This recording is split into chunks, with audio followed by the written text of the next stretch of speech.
semakin diberikan akan satu hikmat bijaksana untuk dapat menjalani hidup sesuai dengan rencana Tuhan. Maka sudah saya mengundang saudara sekalian untuk membuka Alkitab. Kita membuka di dalam Lukas pasal 14. Di dalam Lukas pasal ke-14 ayat 25 dan 26, mari kita membukanya.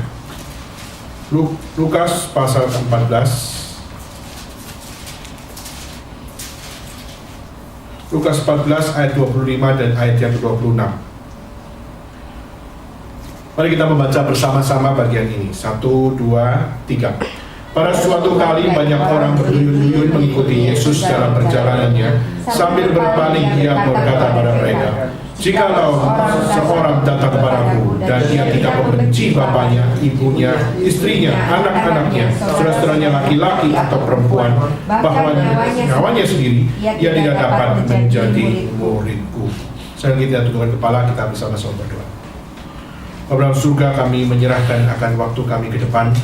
Biarlah Engkau sendiri yang bertahta di atas mimbar ini, memberikan hikmat bijaksana bagi setiap kami, dan biarlah Roh-Mu yang kudus bekerja di dalam kami, supaya setiap kami dapat memahami kebenaran-Mu, dan kami dapat melihat bagaimana setiap firman Tuhan adalah patokan iman bagi setiap kami masing-masing menjadi anak-anak Tuhan. Berikan kami kekuatan untuk dapat mencerna setiap hikmat bijaksana-Mu, dan biarlah kuasa iblis tidak mengganggu setiap kami, tapi biarlah Roh-Mu yang suci mengusirnya keluar di tempat ini, dan setiap kami dengan hati yang rindu menjadi seorang murid, kami mau belajar kebenaran firman Tuhan. Berikan hikmat dan kerendahan hati kepada hamba-Mu ya Tuhan, dan biarlah setiap apa yang di firman yang dikatakan adalah firman Tuhan yang Tuhan nyatakan di dalam kebenaran Alkitab. Terima kasih ya Tuhan. Bekerjalah Roh Kudus dalam hati kami masing-masing, agar kami dapat melihat firman Tuhan adalah ya dan amin bagi setiap kami. Di dalam nama Yesus Kristus, kami bersama-sama berdoa dan menyerahkan akan pemberitaan firman Tuhan pada hari ini. Amin. Saudara, pada saat kita melihat di dalam bagian ini, kita pada saat Yesus melayani Tuhan dari satu tempat ke tempat yang lain, kita melihat bagaimana orang-orang ikut bersama-sama dengan dia. Dikatakan pada suatu kali banyak orang berduyun-duyun. Di sini melihat suatu kuantitas, satu jumlah yang dibicarakan, yaitu banyak orang ikut bersama-sama untuk mengikuti Yesus di dalam perjalanan, di dalam pelayanan. Banyak orang yang mengikuti dia di dalam pelayanan dari Yesus Kristus. Tetapi saudara, pada saat kita melihat Yesus pada saat itu mungkin dikatakan sebagai tokoh yang populer, karena dia membawa akan satu message, yaitu membawa message dari apa yang direncanakan dan yang akan digenapi di dalam dia oleh karena ada rencana Bapa di surga. Maka pada saat itu Yesus begitu populer, dan kita melihat banyak orang berduyun-duyun secara kuantitas. Seringkali kita mengatakan popularitas sangat berhubungan dekat dengan apa yang namanya kuantitas. Kalau populer pasti jumlahnya banyak. Kalau populer pasti memiliki kuantitas yang banyak dan sebagainya. Tetapi pada saat kita melihat di sini, Yesus justru memberikan sebuah statement. Jikalau seorang datang kepadaku tidak benci papa mamanya, tidak benci istrinya, tidak benci anaknya, saudaranya laki-laki dan perempuan, bahkan nyawanya sendiri, dia tidak dapat menjadi muridku. Atau bisa dikatakan, kamu tidak dapat mengikut aku. Maka pertanyaannya, apakah kuantitas cukup untuk dikatakan sebagai mengikut Tuhan? Apakah jumlah yang begitu banyak adalah cukup untuk bagaimana setiap kita melaksanakan rencana Tuhan? Apakah rencana Tuhan berhubungan dengan kuantitas? Apakah rencana Tuhan berhubungan dengan jumlah orang-orang berduyun-duyun, saudara? Pada saat kita melihat di sini, mengapa banyak orang berduyun-duyun mengikut Yesus? Seringkali kalau kita melihat kata berduyun-duyun, kita anggap bahwa ya pastilah karena mereka mengikut Yesus. Pertanyaannya, mereka mengikuti Yesus sebagai apa, saudara? Kalau kita melihat di dalam beberapa penafsiran, kita akan menemukan bahwa apa? Pertama, yaitu ada yang mengikuti dia sebagai seorang followers. Jadi mereka menjadikan sebagai pengikut, seperti saudara mengikuti Twitter dari teman-teman saudara atau Twitter dari idola-idola saudara. Menjadi followers, aku menjadi followers dari Kristus, aku menjadi pengikut Kristus, saudara. Tapi Yang namanya followers adalah pengikut Kristus, tapi dia pengikut yang bisa untuk tidak memiliki komitmen. Kecuali pada saat dia berkata, aku adalah disciple, aku adalah murid Kristus, maka saya ada full of commitment di situ. Tapi banyak pengikut-pengikut dari Yesus Kristus di sini, ada yang mengatakan aku adalah followers, dan mungkin ada yang mengatakan bahwa aku adalah travelers. Aku memang ada di situ dan saya ikut kemana saja Yesus pergi. Yesus pergi ke kota mana, saya ikut sekalian mau lihat kota-kota yang lain. Nah, maka di sini kita melihat mereka mengikuti Yesus sebagai apa? Di dalam bahasa asli memakai istilah soneporeunto. Soneporeunto itu berbicara tentang apa? Mereka mengikuti Yesus dengan tanda petik traveling. Mereka mengikut Yesus secara traveling, dia mengikut Yesus secara traveler, di mana no love di dalamnya, di mana no commitment di dalamnya. Yang ada adalah sebuah apa? Yang ada adalah sebuah keinginan untuk apa? Untuk hanya ingin tahu apa sih yang dijalankan oleh Yesus Kristus. Maka tidak ada love di situ, tidak ada komitmen di situ. Maka pada saat kita melihat komitmen, kenapa menjadi penting? Kenapa? Karena komitmen adalah harus ada permulaan yang tidak ada akhir. Komitmen itu, aku mengambil komitmen, itu ada awalnya dan tidak ada akhirnya. Maksudnya apa? Aku selama-lamanya aku akan komit. Seperti pada saat saudara menikah, maka saya komit bahwa istri saya cuma satu, dan meskipun ada perempuan yang lebih seksi dan sebagainya, saya tetap memegang komitmen ini sampai tidak ada batas. Maka saudara, ini menjadi satu hal, komitmen menjadi penting. Tetapi pada saat kita melihat dalam bahasa asli, di dalam bahasa Ibrani, di bahasa Yunani, kita akan menemukan bagaimana pada kata-kata yang dipakai mengakai istilah bahasa mereka. Banyak dari mereka berduyun-duyun. Di situ mereka hanyalah sebagai traveler. Mereka tidak mau belajar something. Mereka tidak punya komitmen apa-apa. Mereka tidak punya cinta kasih apa-apa. Mereka cuma mengikuti situ, hanya sebagai viewers, hanya sebagai satu penonton. Mereka ikut, hanya ingin tahu apa yang akan terjadi. Dan mungkin mereka menjadi komentator, di mana dia akan mengatakan like or dislike, seperti itu. Maka pada saat kita melihat di sini jumlah yang begitu banyak mengikut Yesus. Yesus seharusnya senang dong, karena dia menjadi seorang yang populer, dia menjadi seorang tokoh, dia menjadi seorang yang menjadi idola di saat itu. Tetapi saudara, Yesus justru tidak terjebak di dalam kondisi seperti itu. Justru pada saat Yesus melihat akan begitu banyaknya orang berbondong-bondong atau berduyun-duyun mengikut Yesus, justru dia berkata bahwa apa? Jikalau seorang datang kepadaku, ya, tetapi dia maksudnya mengatakan dia tidak membenci saudara, bapaknya, ibunya, saudaranya laki-laki, perempuan, nyawanya sendiri, anak-anaknya, maka kamu tidak dapat menjadi muridku. Saya ajak saudara membuka di dalam bagian lain, yaitu dalam Matius pasal yang 10. Mari kita bersama-sama buka di dalam Matius pasal yang 10. Di dalam Matius pasal yang 10 kita membuka ayat 37.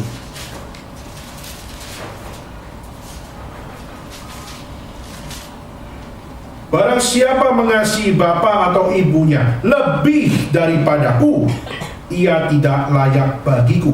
Dan barang siapa mengasihi anak laki-laki dan perempuan lebih daripadaku, ia tidak layak bagiku. Saudara, apa yang menjadi perbedaan antara Matius pasal yang ke-10 ayat 37 tadi dengan Lukas pasal 14 ayat yang tadi kita sudah baca? Apa yang menjadi perbedaan? Kalau saudara teliti melihat, di dalam Lukas pasal 14 memakai vocabulary apa? Kalau kamu tidak membenci ayah dan ibumu. Kata benci ada nggak di dalam Markus? Di dalam Matius. Ada nggak kata benci? Tidak ada. Mengapa? Pertanyaannya, Lukas memakai kata membenci. Kenapa justru kalau kita melihat di dalam Matius tidak ada kata benci, hanya dikatakan barang siapa mengasihi anaknya, laki-laki dan perempuan lebih daripada, more than me. Sedangkan kalau kita melihat di sini ada satu hate yang muncul. Kalau kamu tidak membenci ayah dan ibumu dan sebagainya. Maka saudara, mari kita coba untuk melihat Kenapa Yesus berkata seperti ini? Kenapa Yesus harus mengeluarkan sebuah statement, datang kepadaku bukan dengan jumlah, tapi dengan satu hal, more than, kalau menurut Matius. Dan kalau menurut di dalam Lukas, yaitu kamu harus membenci orang tuamu, membenci saudaramu laki-laki, anak-anakmu, dan nyawamu. Saudara, mungkin kita sekilas akan berkata, nggak salah lu Yesus, kamu berkata sesuatu yang aneh sekali. Kenapa kamu harus berkata membenci ayah ibumu, membenci saudaramu, membenci anakmu, bahkan membenci nyawamu sendiri? Kenapa engkau bertolak belakang dengan pengajaran yang engkau beritakan? Bukankah engkau mengatakan bahwa kita harus kembali pada hukum Taurat, hormatilah ayah dan ibumu? Bukankah kita harus berkata kita harus mengikuti akan setiap apa yang menjadi satu tradisi yang dimana 10 perintah Allah menjadi hukum yang penting, khususnya di dalam kekristenan. Lalu bukankah Yesus mengajarkan kasihlah Tuhan Allahmu, dan juga berkata kasihlah sesamamu manusia seperti dirimu sendiri? Bukankah ini bicara tentang kasih? Tapi mengapa Yesus pada saat kamu berkata bencilah bapak ibumu, saudaramu laki-laki perempuan, anakmu maupun nyawamu sendiri kalau engkau mau ikut Yesus? Mengapa kok seakan-akan ada sebuah kontradiksi? Apakah Yesus sedang memiliki akan satu hal khilaf di dalam apa yang dia lakukan? Saudara, maka pada saat Yesus menyatakan ini, dicatat oleh Lukas. Lukas apakah salah kutip? Apakah Lukas salah untuk mencerna setiap apa yang menjadi perkataan dari Yesus? Maka di sini kita melihat apa yang ditulis oleh Matius, bahwa barang siapa mengasihi orang tua dan istrinya dan anak-anaknya dan saudara-saudaranya dan nyawanya sendiri more than me, maka engkau tidak akan jadi murid. Maka di sini adalah satu hal connecting yang mengajak setiap kita untuk melihat apa yang dipakai oleh Lukas dengan kata benci di situ tidak berkontradiksi dengan apa yang dikatakan oleh apa yang ada di dalam Matius. Kenapa, saudara? Karena Yesus justru dicatat oleh Matius bagaimana dia memakai istilah benci untuk menggoncangkan, untuk membuat orang yang mendengar itu menjadi kaget. Kenapa? Karena pada saat dia mendengar kata benci di situ harus kita melihat apa sih yang dibenci. Kalau kita melihat Yesus tahu benar tradisi Yahudi, dia tahu benar hukum Taurat, dia tahu benar pengajaran yang dia ajarkan, saudara. Maka vocabulary benci kenapa bisa muncul? Tidak mungkin berkontradiksi dengan pengajarannya. Tetapi saudara, di situ Yesus hendak menyatakan apa? Di saat Yesus mengerti barang siapa tidak membenci di situ, kata benci di situ dibicarakan di dalam fokus kita. Fokus kita di dalam hidup harusnya kita mengasihi cuma satu, yaitu apa? Yang kita kasih adalah Tuhan sendiri. Maka pada saat kita menjadi seorang ayah, pada saat kita menjadi seorang ibu, pada saat kita menjadi seorang anak, pada saat kita menjadi seorang saudara, maupun pada saat kita menjadi diri kita sendiri, kita tetap harus mengutamakan Tuhan. Kita tidak boleh mencintai akan setiap apa yang dicatat di sini lebih daripada Tuhan, karena Tuhanlah yang menciptakan semuanya. Dan pada saat kita melihat di sini, justru Yesus menekankan hatimu terpusat di mana. Dan pada saat kita melihat di sini, hatimu lurus kemana dan hatimu single kemana. Maka di sini kita melihat kata bencilah di situ, atau maupun di kata Matius more than me di situ adalah dibicarakan di dalam hati, saudara. Apakah hatimu terpaut kepada Tuhan? Hatimu referring to God? Apakah hatimu menyerahkan kepada Tuhan saja? Maka masih nomor satukah Tuhan di dalam hidup manusia? Pada saat kita melihat ini ditujukan kepada siapa? Statement ini ditujukan kepada siapa? Ditujukan kepada pengikut-pengikut Tuhan yang traveler. Mereka punya mentalitas di mana mereka cuma ingin tahu apa yang dikerjakan oleh Yesus. Mereka cuma ingin tahu dari pelayanan-pelayanan dari Yesus Kristus apa sih yang menjadi profit dan sebagainya. Maka pada saat kita melihat di situ, Yesus berkata, di mana hatimu? Apa yang kau pikirkan? Apa yang kau benci? Apakah sungguh-sungguh engkau pada saat mengikut aku, mengikut Yesus, engkau sungguh-sungguh menomorsatukan Yesus? Atau engkau masih menjadikan Yesus sebagai bahan diskusi? Untuk apa? Untuk engkau bisa menjatuhkan dia. Maka pada saat kita melihat di sini, Yesus mengajak setiap kita untuk melihat, mengikut Tuhan apakah gampang? Mengikut Tuhan apakah cukup hanya dengan mengikut saja? Pertanyaannya itu adalah, pada saat kita mengikut Tuhan, apakah kita mengikut Tuhan dengan serius sesuai dengan ketetapan Tuhan atau tidak? Maka kalau kita melihat mengikut Tuhan itu dibahas di dalam 3 prinsip. Yaitu apa? Pertama, saudara pada saat mengikut Tuhan harus menyangkal diri. Pada saat kita menyangkal diri kita, berarti kita harus menomorsatukan Tuhan dan menomorduakan setiap apa yang kita pikir dan apa yang kita asumsikan. Tetapi pada saat kita melihat, apakah cukup hanya dengan menyangkal diri? Tidak. Tetapi kedua, yaitu memikul salib. Itu bagaimana setiap kita tanggung setiap iman kepercayaan kita di saat kita harus berhadapan dengan kesulitan, dengan apa yang menjadi tantangan di kita. Maupun juga pada saat kita mengikut Tuhan, kita mengikut Tuhan ikut dengan apa sih yang Tuhan tuntut. Maka pada saat saya di Beijing, saya menjalankan akan satu sekolah Alkitab liburan.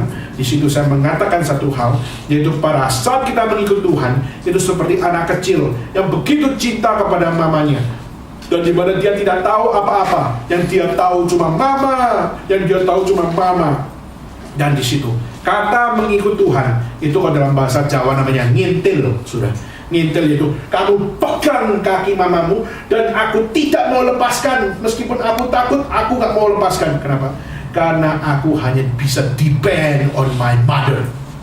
Aku hanya bisa bersandarkan kepada mamaku, karena dialah yang ku percaya. Dimana aku belum kenal siapa-siapa, belum kenal siapapun, tapi aku lahir, aku tahu aku lahir dari rahim mamaku, dan di situ aku bersandar kepada dia.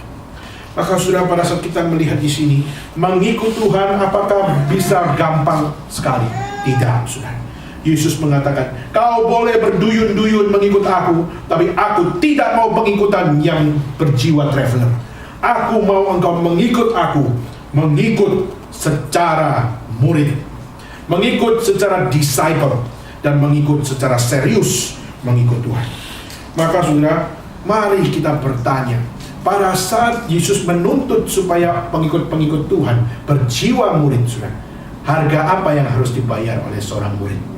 Nah, kira-kira harga apa yang harus dibayar pada saat saudara menjadi murid dari Yesus? Tentu saja, saudara, bukan hanya sekedar mengikut Yesus sebagai murid dan kita sebagai murid dan dia sebagai guru, tapi bagaimana kita sebagai orang yang berdosa, kita menyerahkan diri kepada Tuhan, dan bagaimana dia menjadi patokan iman kita. Saya kira tidak gampang untuk kita mengikut Tuhan, karena pada saat Tuhan menjalani hidupnya, dia menjalani suffering more than us. Dia menjalani akan satu penderitaan lebih daripada siapapun. Kenapa?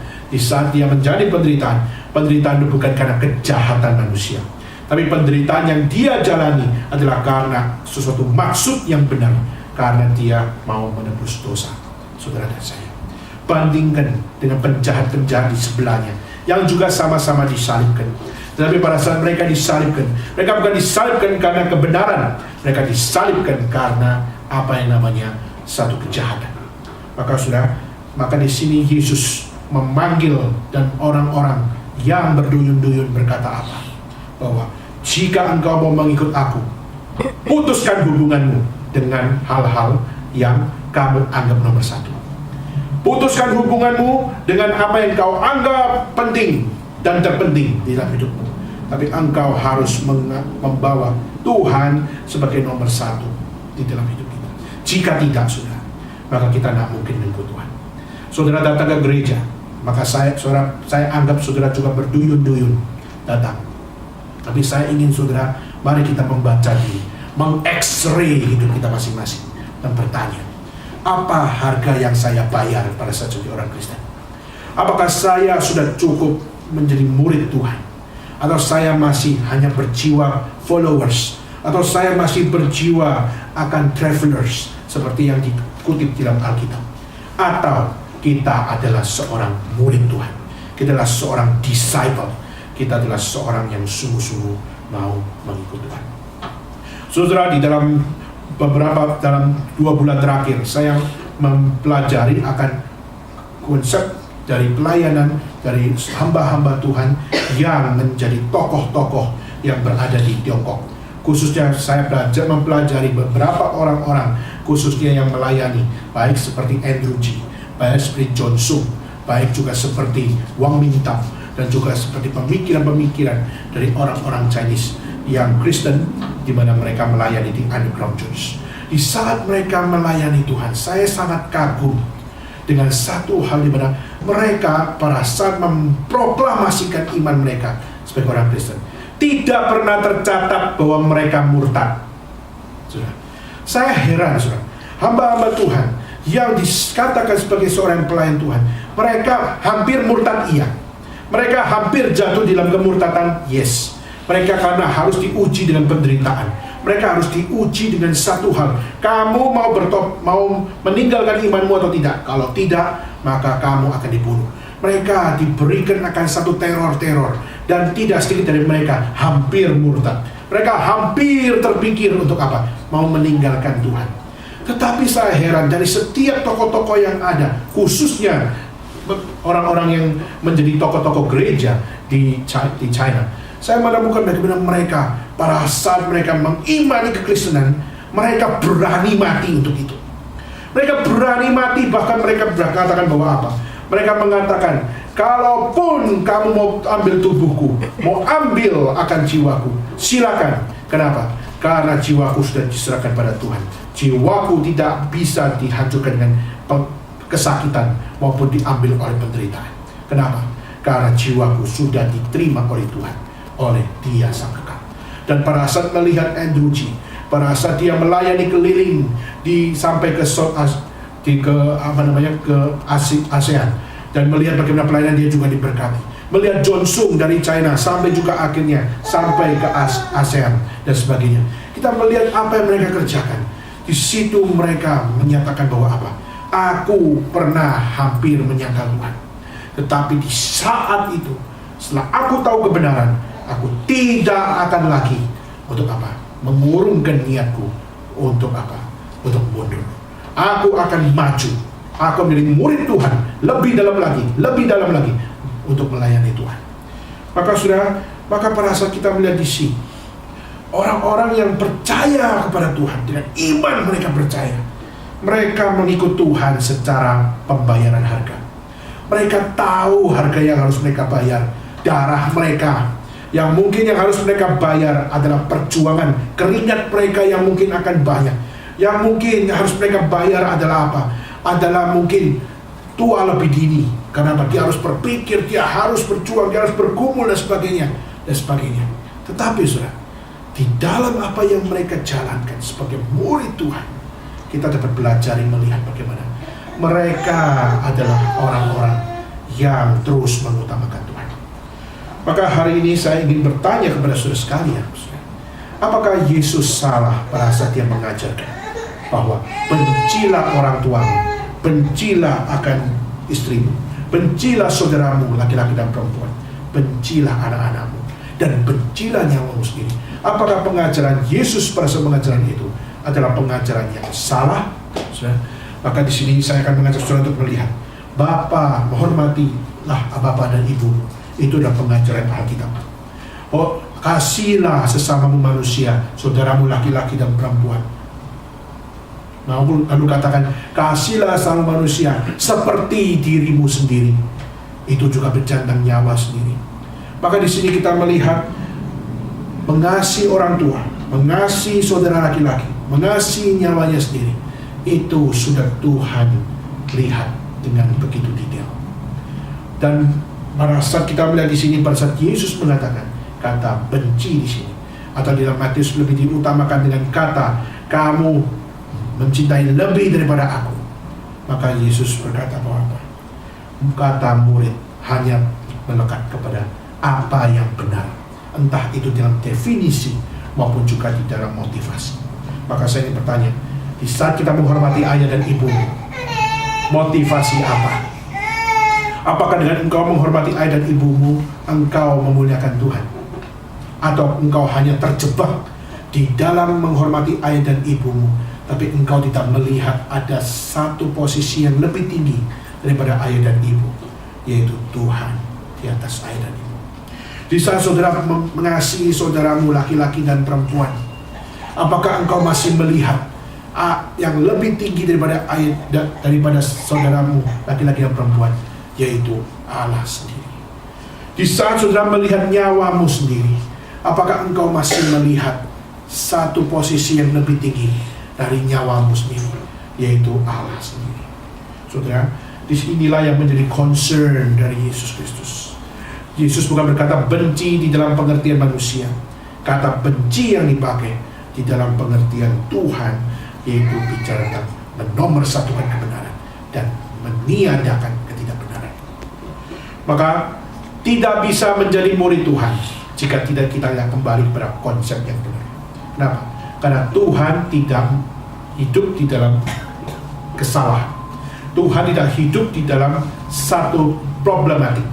Tuhan justru hidup di dalam sebuah kesucian kebenaran yang sejati. Maka saya ingin bertanya kepada saudara sekalian, apakah saudara sudah mengikut Tuhan dengan suci, mengikut Tuhan dengan benar? Maka waktu akan menjadi judgment, menjadi satu hal yang menguji kita. Di saat kita mungkin di dalam satu awal mungkin saudara percaya pada Tuhan, mungkin waktu akan menggodok saudara, akan membuat saudara untuk bergumul. Selama ini pengikutan aku kepada Tuhan, apakah aku mengikuti dengan sungguh-sungguh? Atau pada saat saya mengikut Tuhan, saya masih di dalam satu kesetiaan mengikut Engkau? Terakhir saya tutup dengan satu kisah dari seorang misionaris, di mana dia pada saat melayani. Pada saat dia melayani di China, lalu akhirnya pada saat dia melayani di China, dia kedatangan satu hamba Tuhan, seorang hamba Tuhan yang berasal dari barat. Lalu pada saat dia datang, lalu dia memberitakan Injil, dan saat itu orang Chinese ini, dia langsung meresponi Injil dengan apa? Dia mengatakan, terimalah rohku Yesus Kristus, terimalah aku orang berdosa ini, terimalah aku menjadi muridmu. Dan pada saat dia menyatakan itu, dicatat bagaimana dia menjalani hidup. Dia sangat mengasihi Tuhan. Dia pergi memberitakan Injil ke pelosok-pelosok desa. Lalu pada satu kali orang-orang desa melihat, kenapa orang ini begitu berbeda hidupnya. Dulunya dia begitu angkuh, tapi pada saat dia kedatangan misionaris itu, yang dulu dikatakan sebagai imperialisme barat, lalu dia berubah hidupnya. Dia bisa rajin membagikan akan traktat, membagikan akan Injil Tuhan. Lalu dia memberitakan Yesus Kristus dan sebagainya. Lalu akhirnya pada saat itu orang-orang di desa mereka marah sekali. Kenapa? Karena mereka tidak suka dengan kehidupan yang barat ini. Lalu akhirnya apa? Akhirnya di situ orang-orang desa mengatakan itu setan dari barat, maka harus dihancurkan, harus di-delete dari kehidupan kita dari desa-desa ini. Akhirnya sudah misionaris itu ditangkap, akhirnya diusir dari desa itu. Dan orang ini bagaimana? Orang ini tetap ada misionaris maupun tidak ada misionaris, dia tetap mengerjakan hal yang sama. Bahkan di saat traktat sudah habis, mereka pakai kertas, dia tulis sendiri setiap traktat-traktatnya untuk dapat menjadi pemberitaan Injil kepada orang lain. Dia tulis sendiri, lalu dia pergi membagikan kepada desa-desa. Lalu saat itu akhirnya dia ditangkap. Pada saat dia ditangkap, lalu dia dimasukkan di dalam penjara. Lalu dia tetap di dalam penjara pun dia membagikan Injil Tuhan melalui apa? Melalui oral, yaitu dia membicarakan tentang Yesus Kristus. Lalu di saat dia membicarakan itu, akhirnya banyak orang susah sekali untuk apa? Untuk dapat mendengar hal seperti itu. Akhirnya di dalam penjara itu, orang pertama gak gampang. Siapa sih Yesus? Kok gua gak kenal ya? Orang apa dia? Kenapa dia harus mengatakan seperti itu? Dia harus menjelaskan sampai akhirnya apa? Akhirnya orang yang berada dalam penjara bertobat. Heran. Lalu akhirnya setelah bertobat, dia pun dijeruji penjara yang menghadap kepada orang-orang di jalanan, di mana orang jalan sana sini. Dia pun berteriak, "Hei, kamu sini!" Kenapa? "Saya mau sharing something sama kamu." "Sharing apa?" "Ada yang mati buat kamu." "Oh ya, siapa namanya?" "Yesus namanya." "Mau dengar? Sini." Akhirnya orang datang. Dan begitu banyak orang datang, bukan pergi ke kuil. Mereka datang, sudah bukan lagi datang ke sekolah. Mereka datang ke penjara. Mereka datang ke penjara untuk apa? Datang penjara untuk mendengar Injil. Sebenarnya kalau kita bilang mendengar Injil harusnya di gereja, tapi justru penjara pun bisa menjadi pusat pemberitaan Injil. Akhirnya dia memberitakan Injil sampai orang-orang di luar penjara bilang, "Terus kamu kenapa di penjara? Bukankah kamu kalau di penjara itu pasti orang jahat?" Bilang, "Saya memang jahat, saya memang orang berdosa, tapi Tuhan tebus saya." Wah, dipakai sudah. Ya, kondisi seperti itu dipakai. Akhirnya bilang, "Saya di penjara, dan sebenarnya kalian juga harusnya di penjara." Kenapa? Karena kalian berdosa. Tapi Tuhan mau menebus dosa, dan Tuhan nanti akan menebus dosa, dan Tuhan menebus dosaku. Dan sekarang, lalu akhirnya banyak orang percaya. Lalu karena orang di dalam polisi yang ada di dalam kantor itu, mereka terasa terganggu dengan pemberitaan Injil itu. Akhirnya dihukum di depan umum, dipukul. Dengan dulu di China itu hukumannya adalah pukul pakai papan, bukan pukul pakai rotan, tapi pukul pakai papan. Papan mungkin segini panjang, dan itu dipukul, dipukul 7 kali. Setelah dipukul 7 kali, badannya udah hampir rontok seperti itu, rasanya sakit semua. Tetap memberitakan Injil. Pada saat dipukul lagi 13 kali, tetap dia mengatakan bahwa apa? Mulutku adalah untuk Tuhan. Akhirnya polisinya mengatakan apa? Sudahlah, kita capek-capek mukul, ya sudahlah, kita lepaskan saja dia. Akhirnya pada saat dilepaskan, tahu apa yang terjadi? Pada saat dia dilepaskan, dia punya murid begitu banyak akhirnya. Dan pada dia punya murid begitu banyak, dia berikan akan satu pemberitaan tentang kebenaran tentang Tuhan. Dia sharingkan tiap hari kepada orang-orang begitu banyak itu. Lalu dia mengajak, "Ayo kita pergi sama-sama memberitakan Injil." Saudara tahu, yang mendengar Injil dia siapa? Bukan orang dewasa. Orang dewasa menganggap orang gila dengar Injil di penjara.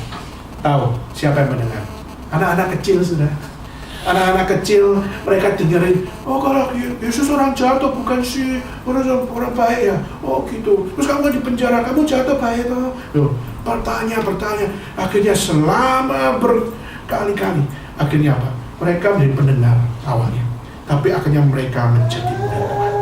Dan pada saat dia memberitakan Injil, anak-anak kecil pun menjadi pemberita Injil. Hebat ya, penginjil kecil lah akhirnya lahir. Akhirnya memberitakan Yesus Kristus. Kalau Tuhan melihat orang dewasa tidak bertobat, Tuhan bisa mempertobatkan anak kecil. Kalau memang orang dewasa tidak hatinya terbuka untuk Injil, Tuhan bisa pakai anak-anak kecil menjadi pemberita Injil yang besar. Maka saudara, di sini mari kita bertanya kepada diri kita masing-masing. Di manakah full of commitment saudara? Di manakah cintamu kepada Tuhan di saat engkau ke Tuhan? Dan bagaimana saudara sebagai orang-orang Kristen, how truly Christian you are? Mari kita pertanyakan itu di hadapan Tuhan. Mari kita bangun komitmen kembali di hadapan Tuhan. Saya mau mengikut Tuhan lebih benar lagi. Saya mau mengikut Tuhan lebih berani lagi. Saya mau mengikut Tuhan lebih militan lagi. Saya mau mengikut Tuhan lebih mati-matian lagi untuk mengerjakan pelayanan yang Tuhan berikan. Maukah saudara menjadi jemaat yang melayani, menjadi jemaat yang berjuang, menjadi jemaat yang melakukan yang terbaik hanya buat Tuhan, bukan buat manusia, melakukan buat Tuhan. Dengan mental yang seperti itu, kita belajar menjadi murid Tuhan, murid Kristus, murid penebus kita. Mari kita berdiri bersama-sama. Kita bersama-sama berdoa, memohon kepada Tuhan supaya Tuhan yang memimpin kita masing-masing, untuk kita dapat bersama-sama mengikut Tuhan, bukan dengan apa yang kita pikir, apa yang kita harapkan, tapi kita mau mengikut Tuhan sesuai dengan apa yang Tuhan tetapkan. Saya rindu semuanya membuka suara, kita berdoa, memohon kepada Tuhan. Kita buka suara, kita berdoa. Bapa langsung kami berterima kasih ya Tuhan atas satu hal yang mana Engkau yang sudah memimpin kami untuk bagaimana kami dapat belajar mengikut Tuhan bukan hanya secara suni porioto, tapi kami mau mengikut Tuhan di kayu suni, di mana kami mau menjalani satu kehidupan bagaimana kami hidup dalam kebenaran Tuhan, di mana kami masih dapat melihat Tuhan dari yang utama, bagaimana kami masih melihat akan datang kepada Tuhan, bagaimana kami dapat belajar dari seorang murid yang mempercayai akan Tuhan di atas bapa dan ibu kami, Tuhan di atas saudara laki-laki dan saudara perempuan kami, Tuhan di atas anak-anak kami, Tuhan di atas nyawa kami sendiri. Dan ajar kami Tuhan, biarlah Engkau menjadi Tuhan atas diri kami sebagai murid Engkau. Jangan biarkan kami jatuh di dalam kemurtatan sehingga kami tidak melihat Tuhan yang utama. Tapi biarlah Tuhan pakailah kami untuk kami dapat menjadi anak-anak-Mu yang sungguh-sungguh menjadi satu-satunya yang hidup di dalam Kristus. Dan kami dapat belajar kembali kepada Engkau. Terima kasih ya Tuhan. Aku percaya kepada Allah Bapa